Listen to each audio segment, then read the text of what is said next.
आज का प्रातः क्लास है 25/5/1968।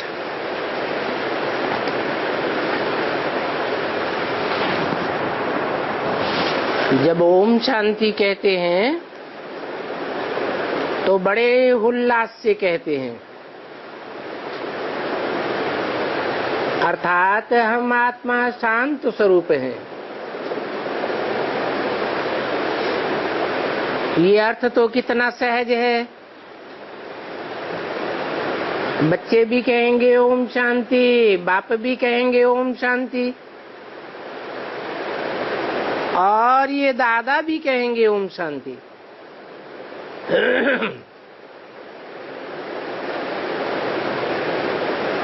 वो कहते हैं मैं परमपिता परमात्मा हूँ,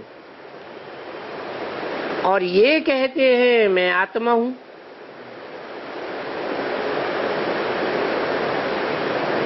वो कौन और ये कौन?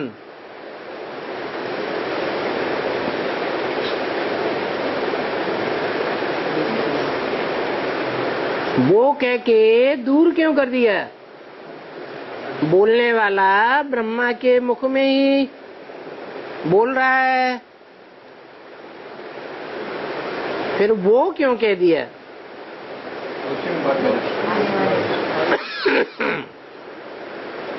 इसलिए कह दिया कि जो परम पिता है और परम आत्मा है वो कंबाइंड एक शरीर में है, और वो पार्ट प्रैक्टिकल में भविष्य में बजने वाला है। इसलिए कहा वो, और ये कहा ब्रह्मा के लिए। और तुम सभी हो सितारे। सभी सितारों का बाप भी चाहिए ना। तो सितारों का बाप कौन होता है? सितारों का बाप होता है सूर्य। यहाँ है ज्ञान सूर्य। तो गाया जाता है सूरज, चांद और सितारे।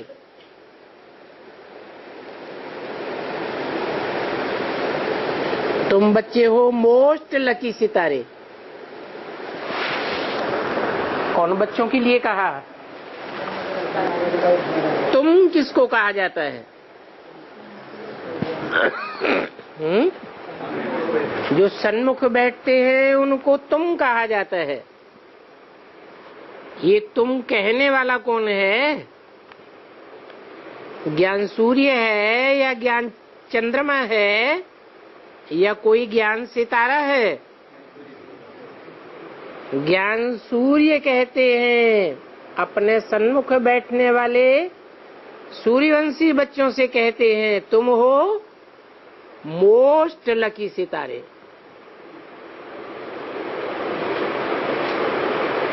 मोस्ट कहा तो कोई बच्चों से टैली किया ना।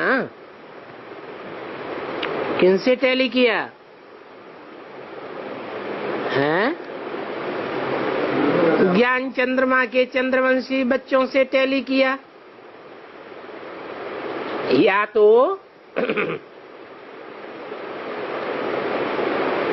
जो और सप्तऋषि हैं जिनकी पूजा नहीं होती है, परंतु गायन तो है, जो नारायण बनते हैं, कम कलाओं के नारायण बनते हैं।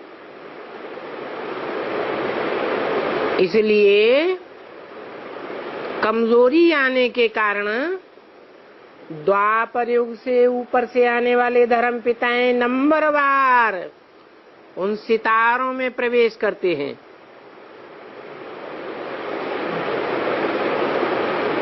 तो कोई सितारों के फॉलोअर्स बच्चे हैं, इन सभी बच्चों के बीच तुम बच्चे क्या हो? मोस्ट लकी सितारे।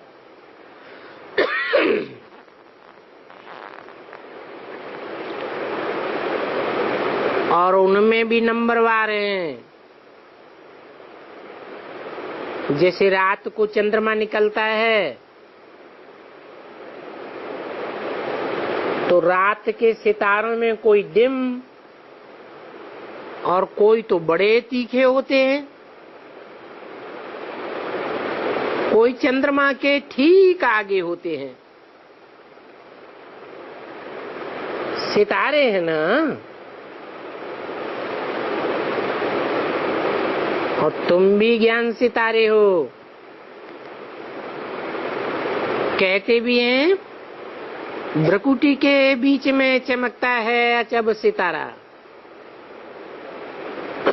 बाप कहते हैं ये सितारे तो बड़े ही वंडरफुल हैं। कौन से सितारे हैं?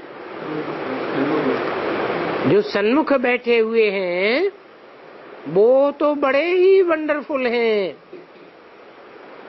एक तो बहुत छोटी बिंदी है,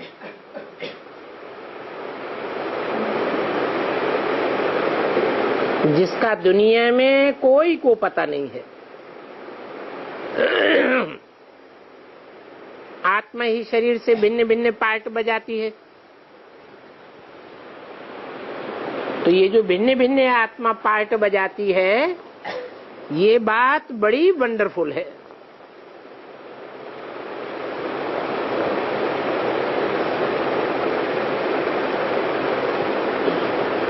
एक तो बहुत छोटी बिंदी है,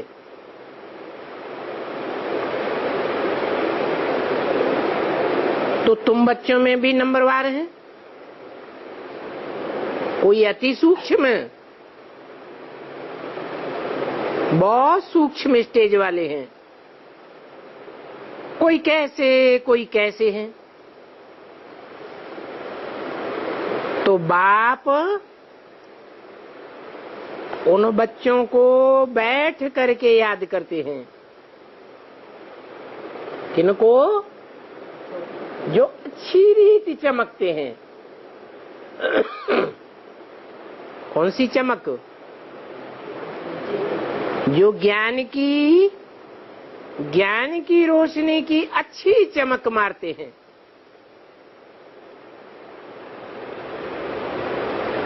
जो बहुत सर्विस करते हैं। तो बताओ करंट किसको मिलेगी? जो बहुत ज्ञान की चमक मारते हैं और बहुत सर्विस करते हैं अच्छी। तुम्हारी बैटरी बढ़ती जाती है। तमो प्रधान से सतो प्रधान बनने के लिए।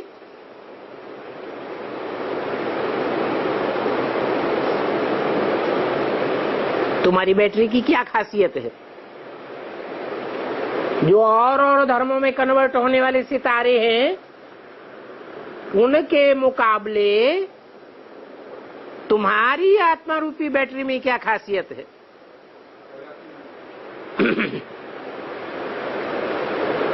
तुम्हारी बैटरी भरती जाती है।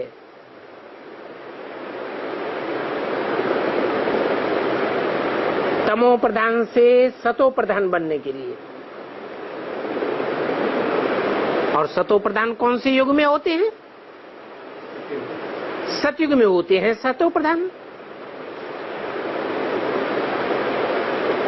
तो देखो, तुमको भी सर्च लाइट मिलती है नंबरवार पुरुषार्थ अनुसार।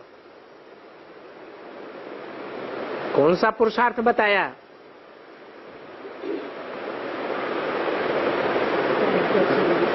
जो ज्ञान की बहुत अच्छी चमक मारते हैं, ज्ञान की रोशनी में मनन चिंतन मंथन में बहुत अच्छे रहते हैं। और मनन चिंतन मंथन ज्यादा किनका चलता है? जो बाप की सर्विस में रहते हैं। तो बाप कहते हैं जो मेरे अर्थ सभी कुछ त्याग करके सर्विस में लगे रहते हैं, वो सितारे बहुत प्यारे लगते हैं। सभी कुछ क्या क्या? सभी कुछ त्याग कर। क्या क्या त्याग कर? तन। जो भी तन की शक्ति है, किसी और आत्मा के पीछे नहीं खलास करते। माने किसी के ऊपर और के ऊपर फिदा नहीं होते। एक बाप दूसरा न कोई। एक बाप के पीछे अपनी शारीरिक सारी ही शक्ति लगाते। ये तो तन की शक्ति हुई। और पहला नंबर किसका? तन। फिर है मन। जो भी मानसिक पावर है, मन से याद करने की शक्ति है, संकल्प शक्ति, वो सारी मेरे कार्य में लगाते हैं। और धन की भी सारी शक्ति, जो भी धन कमाते हैं, वो धन की सारी शक्ति, चाहे हद का धन हो और चाहे बेहद का ज्ञान धन हो, किसके लिए लगाते हैं? एक बाप के कार्य में लगाते हैं। तन मन धन। और सबसे बड़ी शक्ति है आज की दुनिया में समय। सारा समय मेरे पीछे लगाते हैं, मेरे कार्य में लगाते हैं। संबंध और संपर्क की भी शक्ति मेरे लिए लगाते हैं। ऐसे सब कुछ त्याग करके ईश्वरीय सेवा में लगे रहते हैं। वो बच्चे तो बहुत प्यारे लगते हैं और दिल पर भी चढ़ते हैं।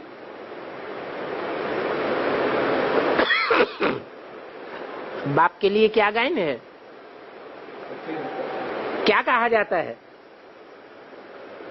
एक एक बच्चे की दिल लेने वाला। दिल लेने वाले का यादगार क्या है माउंट आबू में? दिल वाला यादगार। दिल वाला मंदिर भी है ना। अभी दिल वाला या दिल लेने वाला मंदिर किसकी दिल लेने वाला? तुमने देखा है ना, प्रजापिता ब्रह्मा बैठा है कहाँ? दिल वाला मंदिर में। जरूर उनमें शिव बाबा की प्रवेशता है। और फिर तुम देखते हो कि ऊपर में स्वर्ग की स्थापना भी है। ऊपर में क्यों है? नीचे तुम याद में बैठे हो, तपस्या में बैठे हो, वो भी तुम्हारी यादगार है कोठरियों में। और फिर ऊपर जब तुम तपस्या करते करते ऊंची स्टेज में जाते हो, तो तुम कैसे स्वर्ग का अनुभव करते हो? स्वर्णिम संगम युगी स्वर्ग का जो अनुभव करते हो, वो स्थापना कौन सी युग में होती है? पुरुषोत्तम संगम युग में ही वो स्थापना होती है, जिसकी यादगार क्या दिखाई है? दिलवाड़ा मंदिर में ऊपर स्वर्ग दिखाया है। ऊपर क्यों दिखाया है? तुम्हारी तपस्या की ऊंची स्टेज की यादगार है।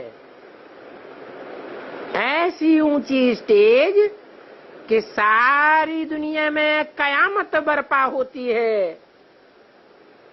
सारी दुनिया की आत्माएं हाय हाय करके शरीर छोड़ती हैं, और तुम क्या अनुभव करते हो? तुम जैसे कि स्वर्ग में अनुभव करते हो। स्वर्ग माने तुम्हारा आत्मा जो है वो ही स्व है। स्व माने आत्मा। आत्मा कहाँ गई? ग माने गई। कहाँ गई? स्व स्थिति में चली जाती है। देह पर है। देह के 5 तत्व प्रकृति के तत्व पर हैं। तुम प्रकृति के 5 तत्वों से परे स्व स्थिति में अनुभव होते हो, अर्थात स्वर्ग का अनुभव करते हो। तो दिलवाड़ा मंदिर तुम्हारा पूरा यादगार है। नीचे तपस्या में बैठे हो और ऊपर स्वर्ग लगा पड़ा है। तो ये मॉडल दिलवाड़ा मंदिर छोटा सा बनाया हुआ है। तुम्हारा छोटा सा मॉडल है।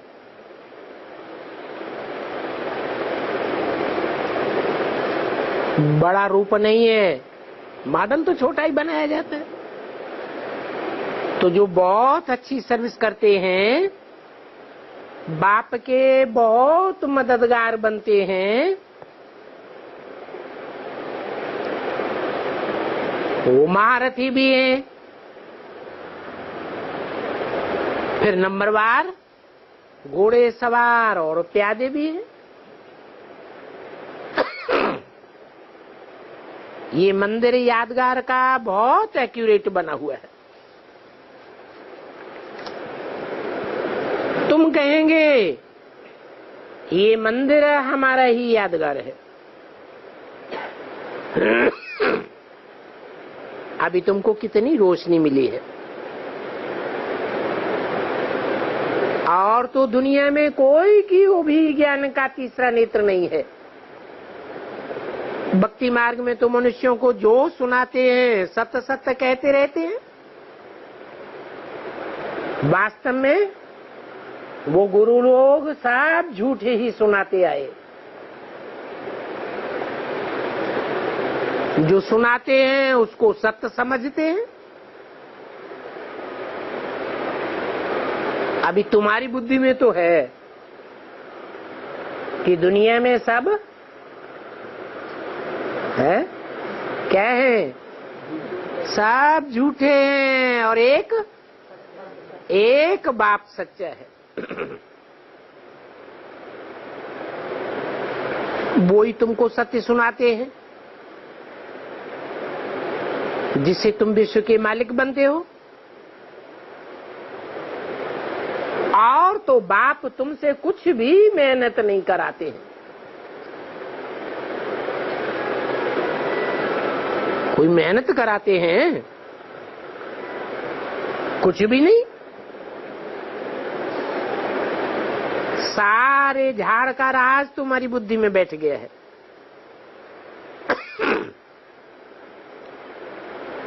तुमको समझाते तो बहुत सहज है।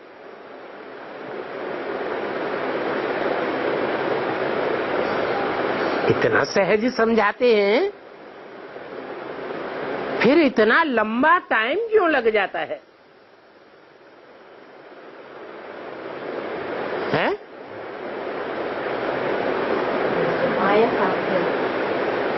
नॉलेज में वर्षा लेने में टाइम नहीं लगता है। टाइम लगता है पवित्र बनने में। क्यों? क्योंकि 63 जन्म अपवित्र बनते रहे और अभी एक जन्म में पवित्र बनना होता है।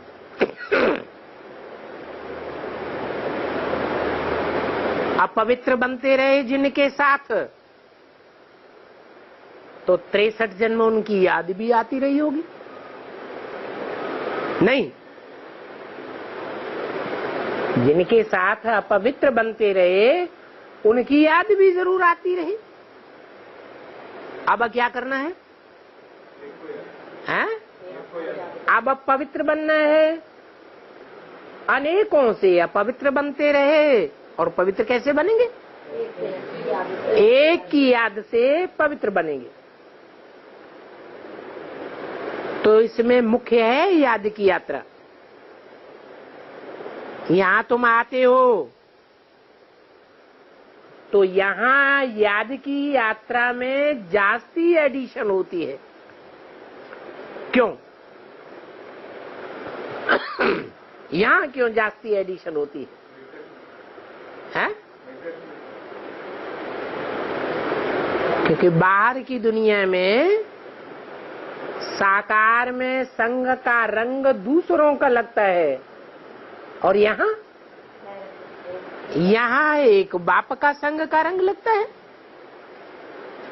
तो यहाँ याद की एडिशन जास्ती हो जाती है। घर में जाने से इतना याद नहीं रहती। क्यों है? याद का रहस्य क्या है?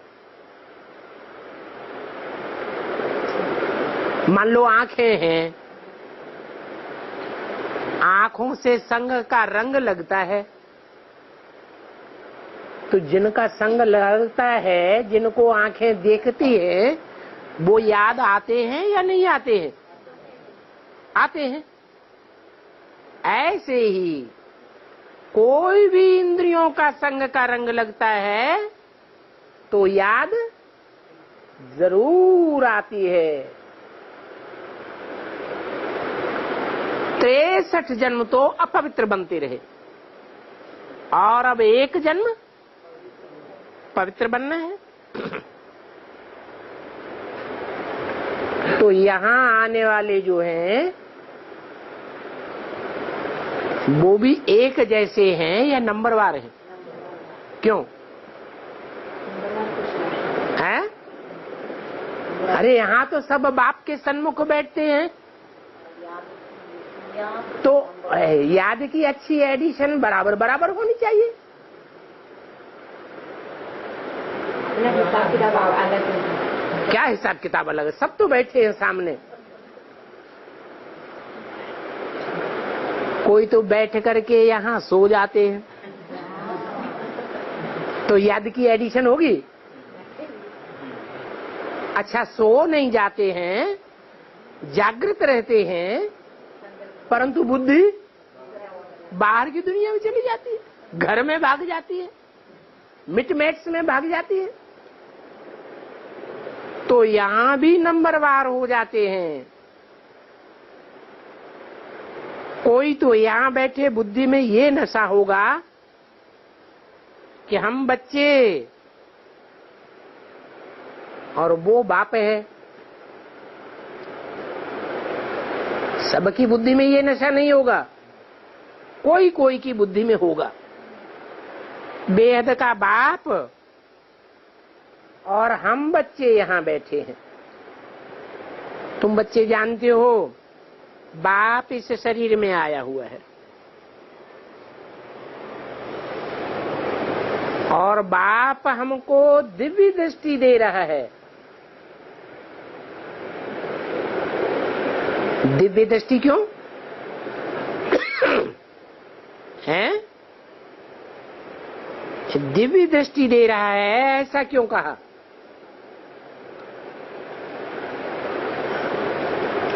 दिव्य किसे कहा जाता है? हैं? देवताओं को ही दिव्य कहा जाता है। उनका जन्म भी दिव्य है और देवताओं से भी ऊंचा है परमपिता परमात्मा। वो जिसमें मुकर्रर रूप से प्रवेश करते हैं उसमें उनका कोई भी लगाव नहीं रहता है। और आत्माएं जो शरीर में प्रवेश करती हैं उनका शरीर में लगाव होता है। तो देखो बाप कौन सी मुख्य सेवा करते हैं? दिव्य दृष्टि की मुख्य सेवा करते हैं। कहते भी हैं दिव्य दृष्टि और अपवित्र दृष्टि। दिव्य दृष्टि से ही सृष्टि सुधरती है। ये ज्ञान एक का है या अनेकों का है? एक की दिव्य दृष्टि से सृष्टि सुधरती है और अनेकों की तो दिव्य दृष्टि होती ही नहीं। अनेकों की दृष्टि से सृष्टि नीचे गिरती है या ऊपर उठती है? क्यों? क्योंकि दृष्टि व्यभिचारी बन जाती है। तो बाप दिव्य दृष्टि की सेवा कर रहा है तो उस एक ही बाप को याद करना चाहिए।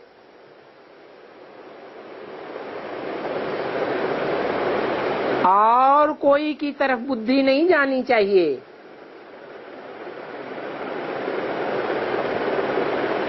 हम यहाँ ब्राह्मणी को बिठाऊं है तो वह पूरी रिपोर्ट दे सकती है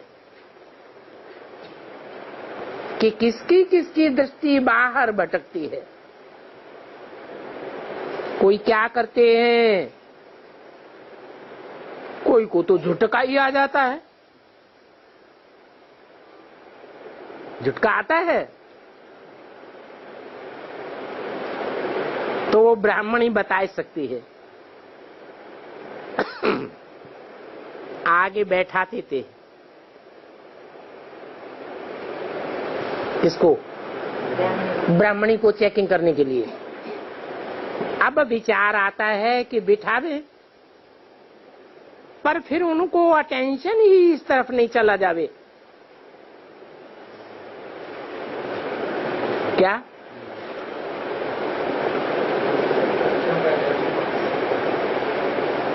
अटेंशन इस तरफ न चला जावे, मुझ न जावे, इसलिए उनको बिठाना छोड़ देता हूं।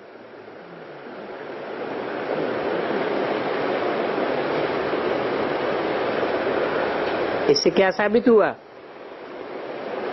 है कि बिठाना कोई ब्राह्मणी को सामने ठीक है या नहीं? ठीक नहीं है। जो सितारे अच्छी रीति सर्विस करते हैं बाप उन्हों को ही देखता रहता है, क्योंकि बाप का सर्विसेबल बच्चों पर लव रहता है ना। स्थापना में मदद करते हैं। जैसे कल्प पहले मदद की थी हूबहू वैसे ये राजधानी स्थापन हो रही है। क्या? कैसी कैसी मदद करते हैं? है? कोई तो चांडालों का ग्रुप निकालते हैं, कोई राजाओं महाराजाओं का ग्रुप निकालते हैं, कोई रानियों का ग्रुप निकालते हैं, कोई राजा के जो मददगार बनते हैं राजाई चलाने में उनका ग्रुप निकालते हैं। तो एक जैसा निकालते हैं या राजधानी के अलग अलग प्रकार के मोहरे निकालते हैं। कोई श्रेष्ठ निकालते हैं, कोई नीच किस्म के मणके भी निकालते हैं, नीची पद वाले। राजधानी में तो सब चाहिए ना। सब कौन कौन?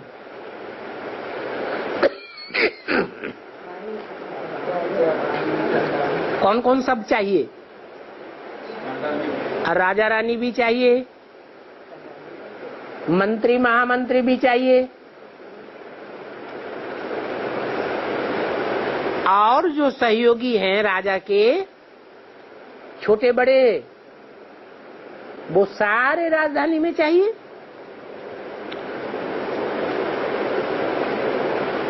कलप पहले मिसल सब चाहिए। और ये राजधानी अनेक बार स्थापन हुई है। ये स्थापना का चक्र बार बार चलता रहता है। इसमें फिक्र करने की कोई बात नहीं रहती। अरे इतनी 500 करोड़ की दुनिया में 4.5 लाख की ये राजधानी कैसे स्थापन होगी? कोई फिक्र की बात।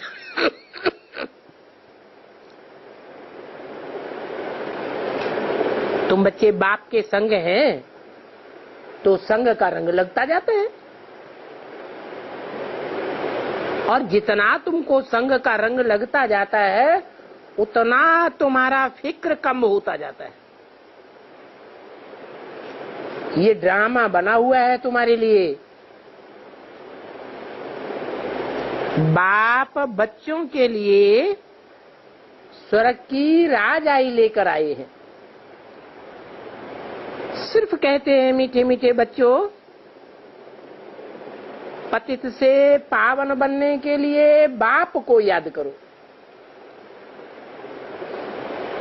अभी जाना है तुमको स्वीट होम, जिसके लिए ही भक्ति मार्ग में तुम माथा मारते आए हो।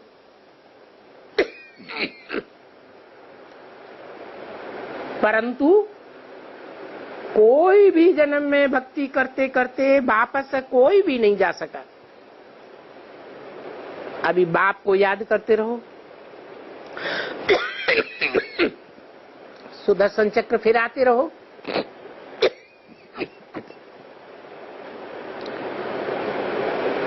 अलफ और बे, बाप को याद करो, 84 के चक्र को याद करो। आत्मा को 84 के चक्र का ज्ञान तो हो गया है ना। दुनिया में तो रचयिता और रचना के आदि मध्यंत को कोई भी नहीं जानते हैं। तुम तो जानते हो। सो भी नंबरवार पुरुषार्थ अनुसार जानते हो। सुबह को उठ करके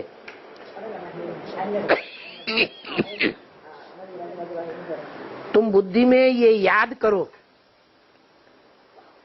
कि अब हमने 84 का चक्र पूरा किया है, अब हमको वापस जाना है।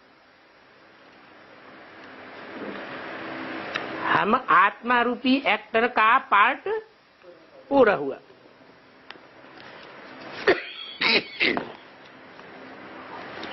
इसलिए बाप को याद करना है और फिर चक्र को भी याद करना है।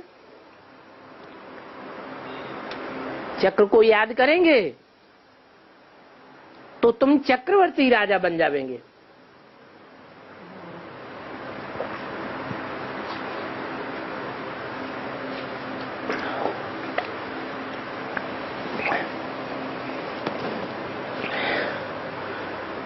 ये तो सहज बात है ना।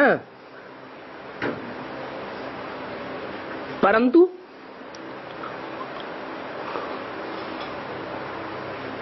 सहज राजयोग नाम है, कठिन क्यों हो जाता है?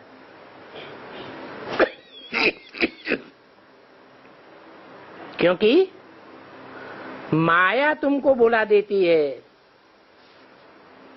माया के बहुत तूफान आते हैं।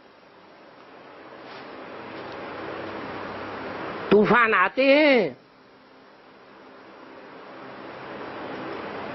तो आत्मा रूपी दीपक बुझ जाते हैं। माया बड़ी दुस्तर है। इतनी शक्ति है जो सर्वशक्तिवान बाप के बच्चों को भी भुलाई देती है।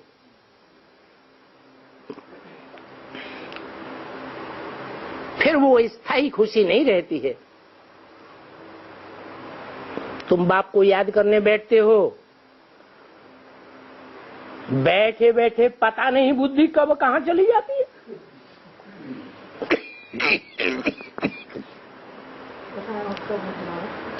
ये सभी गुप्त बातें हैं। कितना भी तुम कोशिश करेंगे परंतु याद नहीं कर सकेंगे। क्या हो जाता है?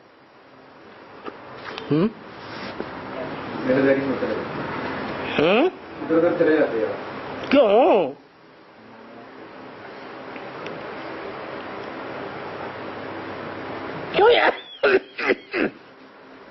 क्यों याद नहीं कर पाते?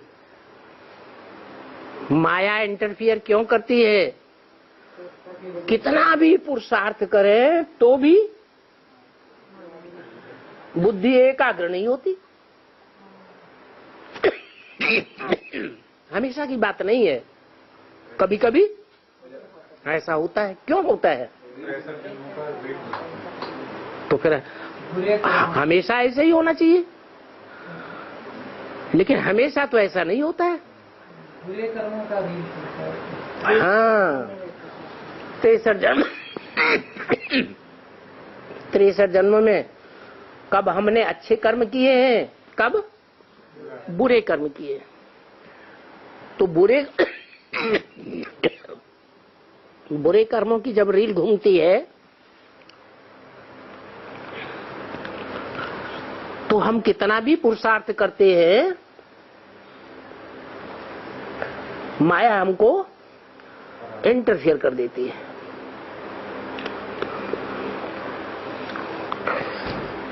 फिर कोई की बुद्धि भटक कर स्थिर भी हो जाती है,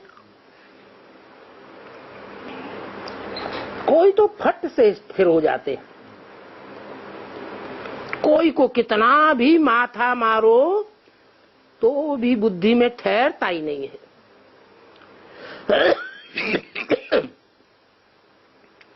इनको माया का युद्ध कहा जाता है।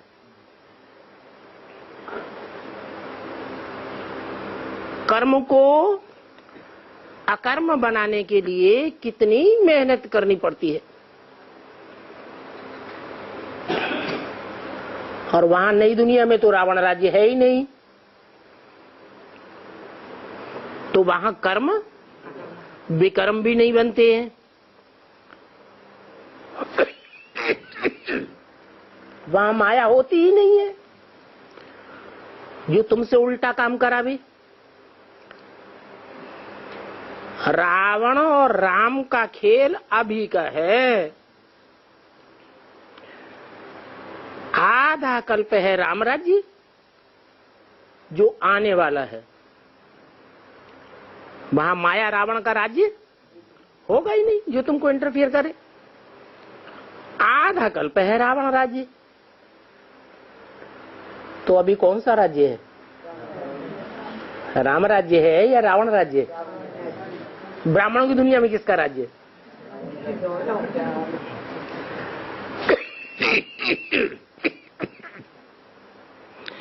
ब्राह्मणों की दुनिया में मधुबन में माया आती है या नहीं आती है?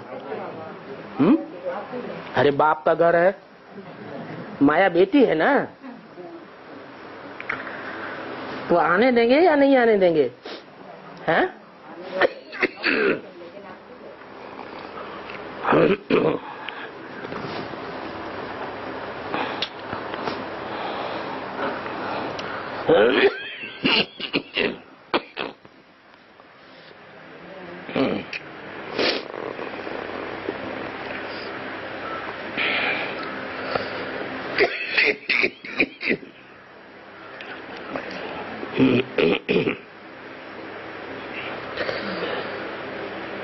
तो वहां माया नहीं होती है।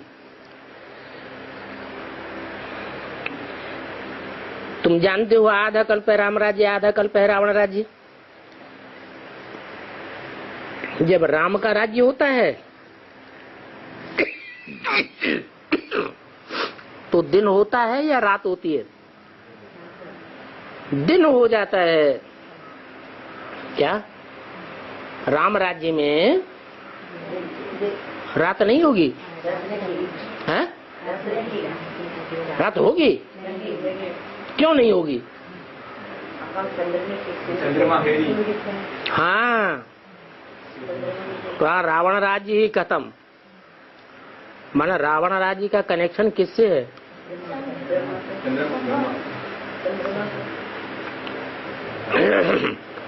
जो ज्ञान की रोशनी लेने वाला है उससे, या ज्ञान की रोशनी देने वाला है उससे?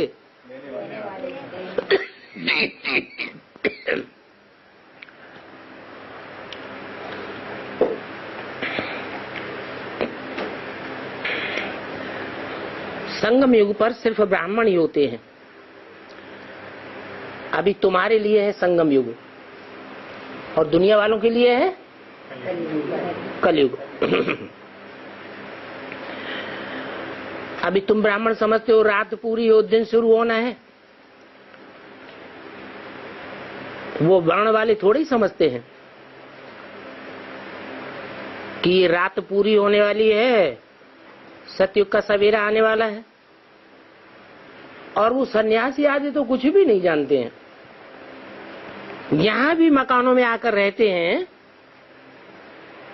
उन्हों के शिष्य लोग फट से मकान का प्रबंध कर देते हैं। फिर वो बहुत आवाज से गीत आदि गाते हैं और तुमको तो आवाज से परे जाना है। वो आवाज में आने का अभ्यास करते हैं और तुम आवाज से परे जाने का अभ्यास करते हो। तो तुम अपने बाप की याद में मस्त रहते हो। आत्मा को ज्ञान का तीसरा नेत्र मिला है। आत्मा समझती है बाप को याद करना है। भक्ति मार्ग में मुख से शिव बाबा तो करते आए। क्या मुख से शिव बाबा तो करते आए, लेकिन क्या नहीं किया? हाँ? मन से याद नहीं किया।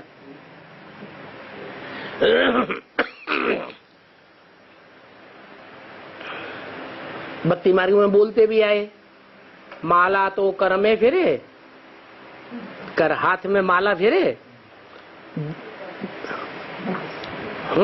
जीभ फिरे मुख माहे। मुख में जीभ फिरती रहती है, राम राम राम राम राम राम। मनुआ तो चहुंदी सी डोले। ये तो सिमरना है। मन है वो दुनिया में भटकता रहता है। ये तो स्मरण अर्थात याद, ये कोई याद नहीं है।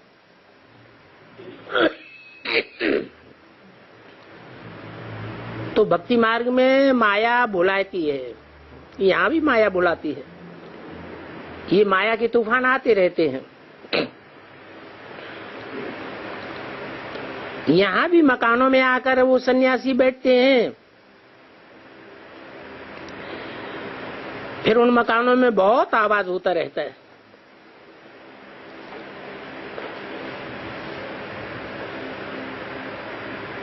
तुम तो अपने बाप की याद में रहते हो। शिव के मंदिर में तो शिव को बाबा जरूर कहते हैं।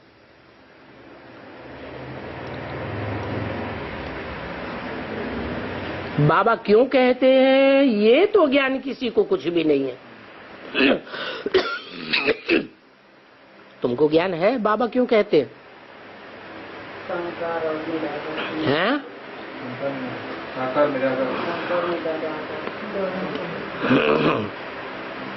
अच्छा, दुनिया के हिसाब से बाबा किसको कहा जाता है? ग्रैंडफादर।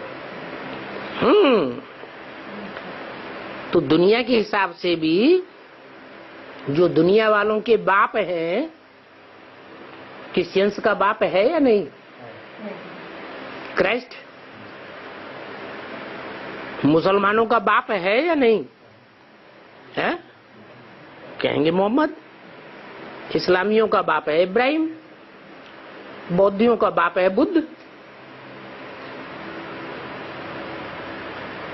तो अनेक धर्म वालों के जो भी बाप हैं वो तो बाप हो गए, और उन बापों का भी बाप है। तो क्या हुआ? ग्रैंडफादर हो गया। बाबा कहेंगे ना, तो भक्ति मार्ग में शिव बाबा कहते तो जरूर हैं, लेकिन उन विचारों को ज्ञान कुछ भी नहीं है। अभी तुमको तो ज्ञान मिला है कि वो शिव बाबा है।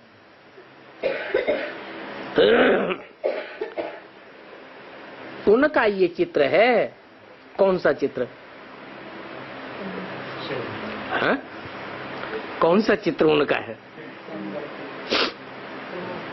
शिव बाबा का चित्र कौन सा है? हैं? अरे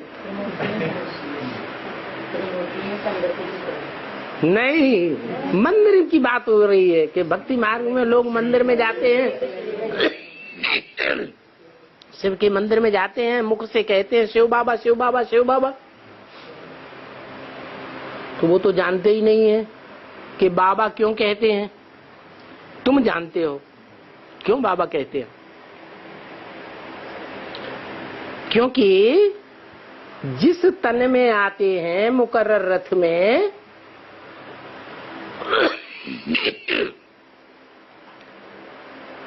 वो शरीर रूपी रथ याद की संपन्न स्टेज जब पकड़ता है तो जैसे लाल लाइट का गोला हो जाता है, उसमें शिव ज्योति बिंदु प्रवेश होता है। उसकी यादगार मंदिरों में दिखाई गई है। पहला बड़े से बड़ा मंदिर कौन सा बना? वो एक्यूरेट यादगार थी। क्या था एक्यूरेट? लाल पत्थर में हीरा जड़ा हुआ था। हीरा किसकी यादगार? सुप्रीम सोल बाप शिव ज्योति बिंदु की यादगार। और वो पत्थर लाल, वो किसकी यादगार? साकार शरीरधारी की यादगार। पत्थर का क्यों बना है? क्योंकि कलयुग के अंत में तमो प्रधान में बाप आता है या सतो प्रधान रजो प्रधान में आता है? तमो प्रधान में बाप आता है। तो कलयुग में पत्थर का, द्वापर में कॉपर का,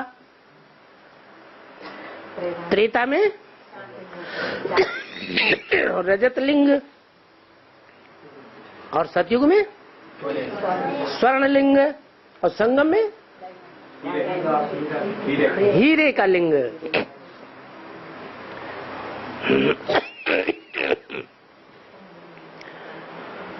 तो देखो, सन्यासी कुछ भी नहीं जानते हैं।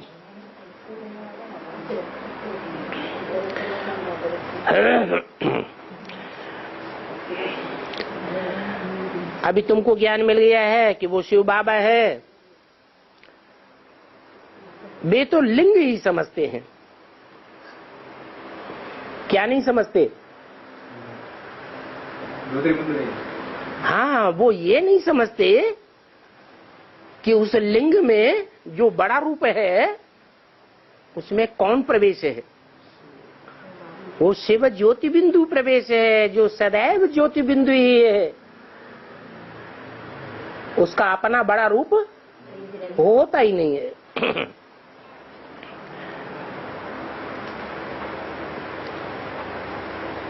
लिंग क्यों दिखाया है? देवताओं के तो सब इंद्रियां दिखाएंगे, कमल नयन, हस्त कमल, पाद कमल, कहते हैं ना मुख कमल। लेकिन शिव बाबा का लिंग दिखाया है। क्यों लिंग दिखाया है? उनकी बुद्धि में कुछ भी नहीं है।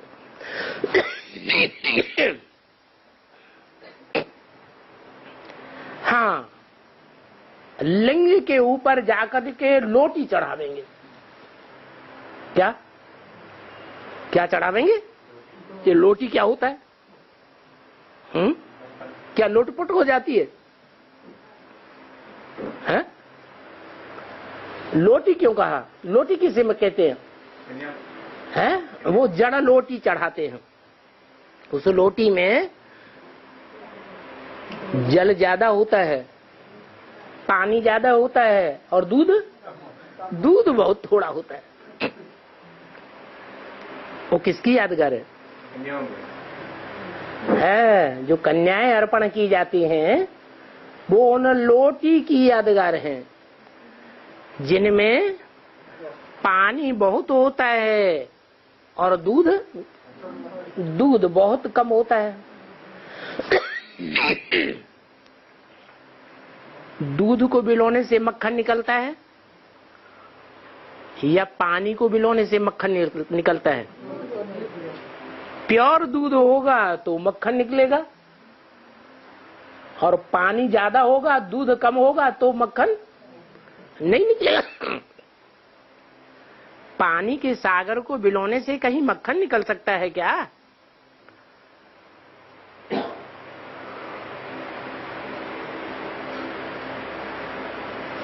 तो मक्खन काहे से निकलता है?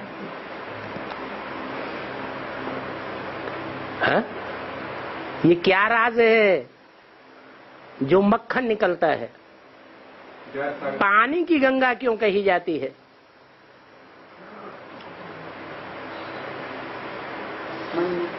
क्योंकि वो चैतन्य ज्ञान गंगाएं भी जो भी ज्ञान सुनाती हैं उस ज्ञान का मंथन करने से कोई मक्खन नहीं निकलता है। बाप जो ज्ञान सुनाते हैं उसका मंथन करने से मक्खन निकलता है, सार निकलता है।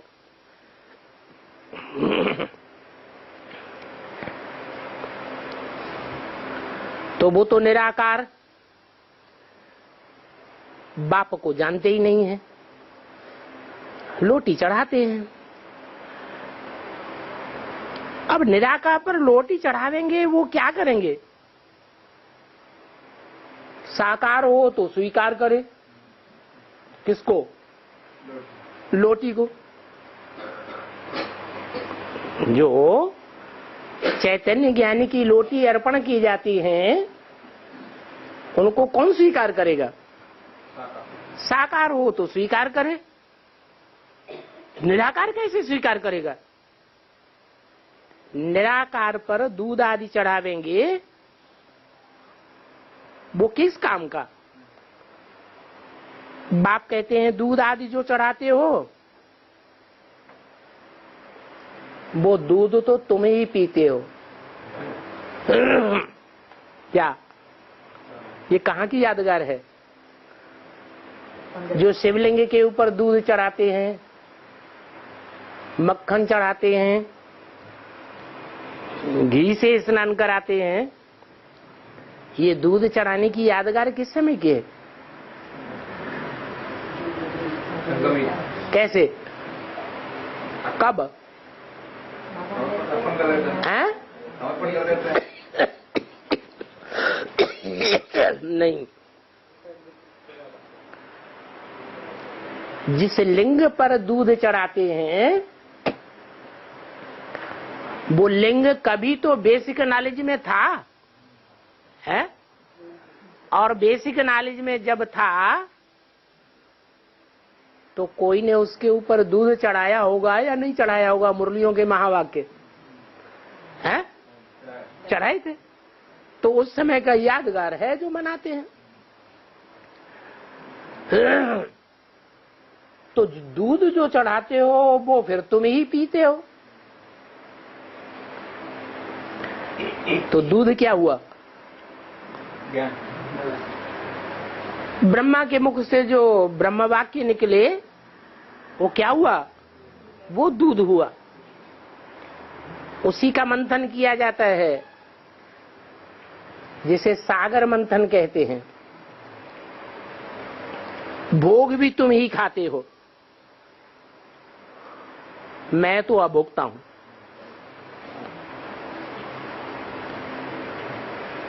मैं अभी तुम्हारे सन्मुख हूं ना। आगे तो जो भक्ति मार्ग में करते थे वो इनडायरेक्ट करते थे। इनडायरेक्ट कैसे? गुरुओं के द्वारा। कौन से गुरुओं के द्वारा करते थे? ब्राह्मण। हाँ, ब्राह्मणों की दुनिया में ही ऐसे गुरु हैं जिनके द्वारा हम अर्पण करते थे। डायरेक्ट शिव के हाथ में देते थे क्या? शिव बाबा के हाथ में देते थे क्या? नहीं, आगे इनडायरेक्ट करते थे और अभी तो डायरेक्ट है। डायरेक्ट कैसे? बीच में प्रजापिता नहीं है, हैं? हाँ, प्रजापिता है तो, लेकिन प्रजापिता में शिव भी तो है कि नहीं है? तो डायरेक्ट हुआ ना। तो तुम जानते हो कि वो बाप नीचे आकर के पार्ट बजाए रहे, नीचे आकर पार्ट बजाए रहे हैं, ऊपर पार्ट बजाए रहे हैं। इसका क्या मतलब है? स्टेज में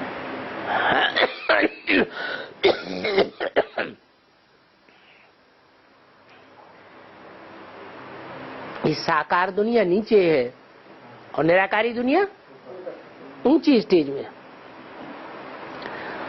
तो नीचे आकर पार्ट बजाए रहे हैं। उस पार्टी में मुख्य पार्टी क्या है? बाप का है। सर्च लाइट दे रहे हैं। अभी तो ज्ञान भी सुनाए रहे हैं। आगे चल के ये बोल बोल बंद हो जाएगा कि ये चलता रहेगा अंत तक? है, बंद हो जाएगा। बच्चे समझते हैं मधुबन में बाबा के पास जरूर जाना चाहिए। क्यों है? सर्च लाइट लेने के लिए बाबा के पास मधुबन में जरूर जाना चाहिए। वहां हमारी बैटरी चार्ज अच्छी तरह होती है।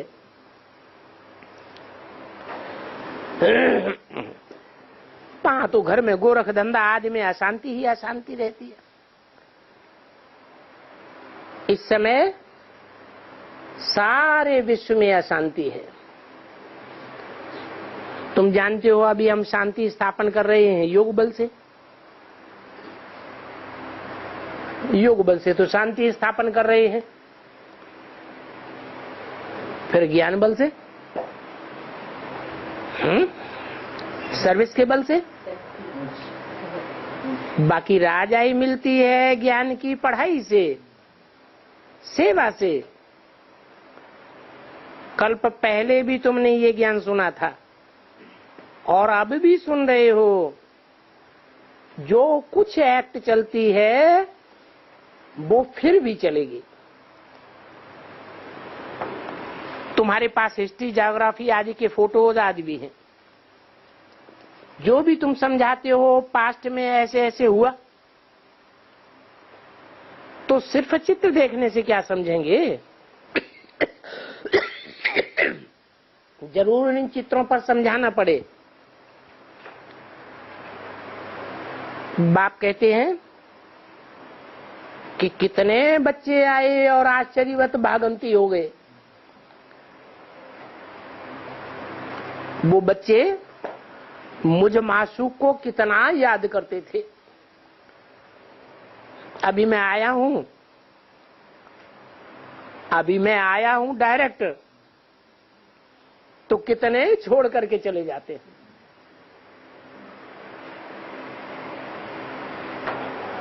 ब्रह्मा के तन में बाप के रूप में आया था?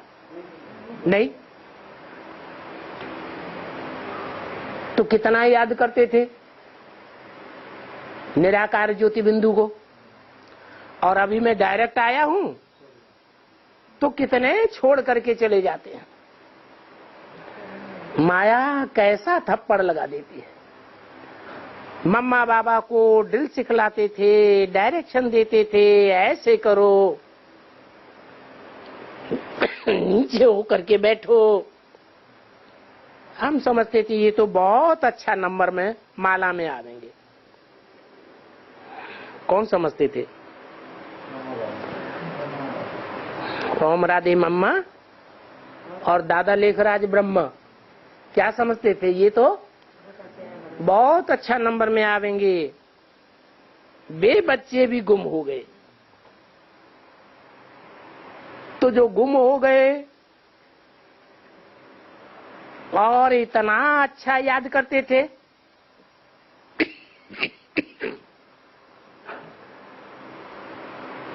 फिर चले गए, तो ये सब बातें समझानी पड़े। इसमें क्या समझाने की बात है? कि आदि में जो हुआ वो आदि वाले जरूर फिर दोबारा आवेंगे या नहीं आवेंगे। ब्राह्मणों की पढ़ाई कभी व्यर्थ नहीं जाती है। तो ये सब बातें समझानी पड़े। यज्ञ के आदि की हिस्ट्री तो बहुत बड़ी है, बाकी कृष्ण के चरित्र क्या होंगे है? यज्ञ के आदि में जो हिस्ट्री है वो कृष्ण के चरित्र हैं या बाप के चरित्र हैं? हैं? शास्त्रों में दिखाते हैं, भागवत में चरित्र दिखाते हैं, बगाया गया। ये किसके चरित्र हैं? कृष्ण के चरित्र थोड़े ही हैं। किसके चरित्र हैं? हैं? ये बाप के चरित्र हैं। ब्रह्मा के चरित्र कृष्ण के चरित्र नहीं है।